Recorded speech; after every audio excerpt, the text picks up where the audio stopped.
Bonsoir Nojutsu. Ça fonctionne en plus. Bienvenue à toi dans cette petite vidéo, j'espère que tu vas bien, j'espère que tout va bien pour toi. J'espère également que tu as apprécié cette petite intro, réalisée par mes soins, on voit le génie technique qu'il y a derrière. Et comme d'habitude, on se retrouve pour une vidéo, et tu as dû le remarquer dans le titre et dans la miniature, on va parler de Naruto. Il y a quelques jours de cela, je t'ai posté une story sur mon compte Instagram où je te proposais simplement de me citer ton personnage préféré de Naruto, et en fonction du personnage qui sera le plus cité, eh bien ce personnage je le reprends et je le dessine dans mon style, je le réinterprète. Du coup, aujourd'hui, je viens te présenter cette illustration en vidéo et également te présenter par la même occasion le personnage que du coup ma communauté préfère. Par contre, j'ai été vraiment choqué des résultats. Pendant au moins la première heure, le top 1, c'était un perso auquel je m'y attendais pas. Je m'y attendais pas, simplement parce que je partageais pas cet avis. Mais bon, ça va. Avec le temps, les choses sont rentrées dans l'ordre. Je vais te dire un petit peu le top 5 des personnages qui m'ont été le plus cités, et tu vas voir, tu seras peut-être un petit peu surpris. En 5e position, au-dessus de Zabuza, Pain et Nagato, nous avons Shikamaru. Shikamaru. En vrai, il est super stylé, il a une technique qui est vraiment classe, mais je m'attendais pas à ce qu'il soit en 5e position. En 4e position, cette fois, on a un personnage auquel je m'attendais un petit peu. Je m'attendais à le retrouver dans au moins le top 3, 4, 5. C'est Gaara. C'est un personnage qui est quand même très stylé et qui a quand même un vécu atypique, donc il mérite clairement cette place. Au-dessus de lui, sur le podium, on a Madara. Le 3e personnage que vous m'avez le plus cité, c'est Madara. Ça m'étonne pas trop. Par contre, là où je te disais que j'étais vraiment choqué de ça, le numéro 2 de cette vidéo, c'est Kakashi. Genre pendant au moins une heure, Kakashi était en première position. Je n'y attendais pas. Bon, après c'est parce que moi, personnellement, j'ai pas trop d'affect avec Kakashi. Du coup ça m'a étonné. Et en première position, le top 1, le meilleur personnage de Naruto, y a pas grand suspense du coup, Itachi.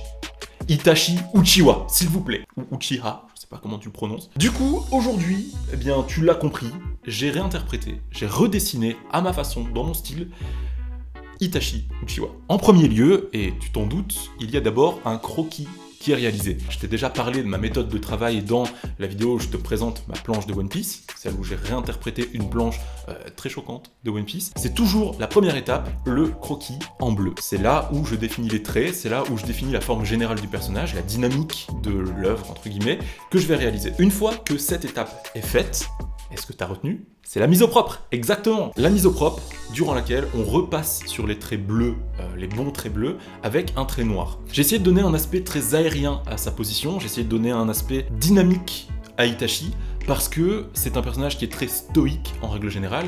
Quand on le représente, quand on le voit, c'est toujours un personnage très sérieux, droit. Il se bat jamais en faisant des chorégraphies ultra impressionnantes, ultra machin. C'est toujours le personnage dans la sobriété. C'est mon personnage de cœur. D'ailleurs, pour l'anecdote, j'avais pendant très longtemps sa bague de l'Akatsuki.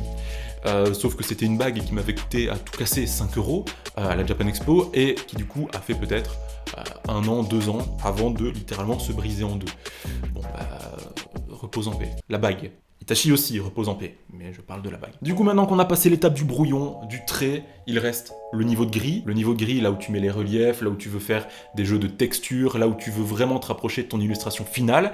En parlant d'illustration finale, voici maintenant ce que donne Itachi dans mon style.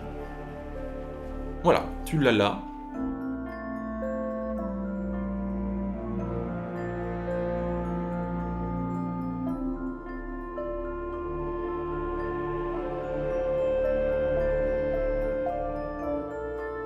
Alors tu le vois, Itachi, je l'ai représenté avec le bouclier et l'épée, qu'a normalement son Susanoo. Alors si tu ne connais pas Naruto, Susanoo c'est une sorte d'entité que peuvent invoquer les Uchiwa grâce à leur Sharingan. Je résume, vraiment. Comme je viens de te le dire, j'ai décidé de mettre le bouclier, donc le miroir de Yata, c'est son nom, sur Itachi, ainsi que l'épée, qui s'appelle l'épée de Totsuka, je pense, parce que Itachi, dans le manga et dans l'anime, a un Susanoo qui est très atypique. Son Susanoo a des armes légendaires que par exemple Orochimaru voulait absolument acquérir, et donc c'est un élément qui est très marquant visuellement pour moi sur le Susanoo d'Itachi et sur du coup le personnage d'Itachi. C'est pour pourquoi j'ai décidé de les inclure dans l'illustration finale, que ce soit dans le trait ou dans la position du personnage. J'ai essayé de faire en sorte de faire un petit clin d'œil aux estampes japonaises en règle générale, c'est quelque chose que j'aime bien faire dans mes illustrations. Du coup, je me suis vraiment éclaté à faire cette illustration, en plus du fait que c'est un personnage que j'aime énormément, Itachi. D'ailleurs, pour l'anecdote, quand j'étais ado, j'avais un ami qui était très fan de Sasuke, et moi à l'époque j'étais très fan d'Itachi, et on se chamaillait tout le temps. On était en pleine rivalité sur plein de sujets, juste à cause de ça, juste parce que lui avait opté pour Sasuke, et que moi j'avais opté pour Itachi.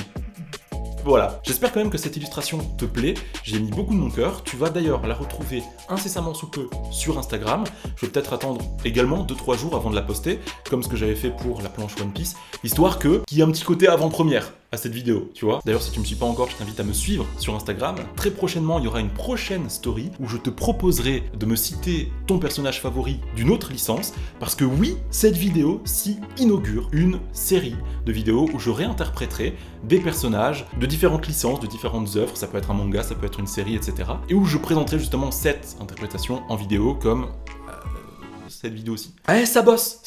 Là, c'est bon, on a repris la régularité dans le rythme des vidéos, on va essayer de tenir ça le plus longtemps possible, ça va pas être facile. Enfin voilà, j'espère que cette vidéo t'a plu, en tout cas je me suis éclaté à la faire et à faire ce dessin. Je te dis à très bientôt pour une prochaine vidéo, d'ici là, porte-toi bien, car tu le sais, c'est ce qu'il y a de plus important. Salut, comme d'hab, salut.